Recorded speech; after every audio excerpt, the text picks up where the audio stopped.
বিহারে ভোটার তালিকায় একটা ভয়াবহ অসঙ্গতি সামনে চলে এসেছে। আপনারা দেখুন এবং বিচার করুন।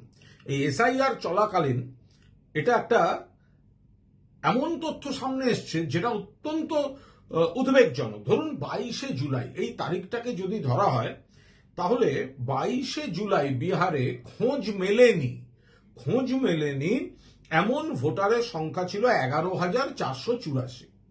আবার 23শে জুলাই অর্থাৎ একদিনের মধ্যে সেটা আচমকা বেড়ে দাঁড়ালো 1,00,000।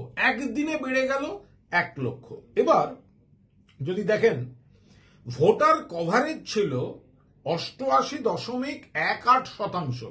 Voter coverage 88.18%। তখন বাতিলের জন্য চিহ্নিত ভোটার 35 লক্ষ।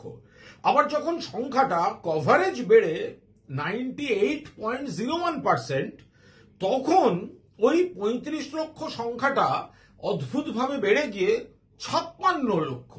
অর্থাৎ নতুন করে সমীক্ষা করা 77.62 লক্ষ ভোটারের মধ্যে 21 লক্ষকেই বাতিলের জন্য চিহ্নিত করা হয়েছে।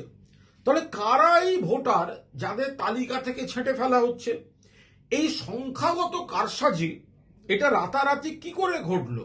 এটা কি খুব চুপি সারে ভোটাধিকার কেড়ে নেওয়ার একটা ষড়যন্ত্র নয়? জাতীয় নির্বাচন কমিশনকে এর ব্যাখ্যা দিতে হবে যে একটা তারিখ পর্যন্ত তারপরে এতগুলো ভোটার তারপরে আপনারা আইডেন্টিফাই করে দিচ্ছেন যাদেরকে বাতিলের জন্য। এটা কি করে হতে পারে?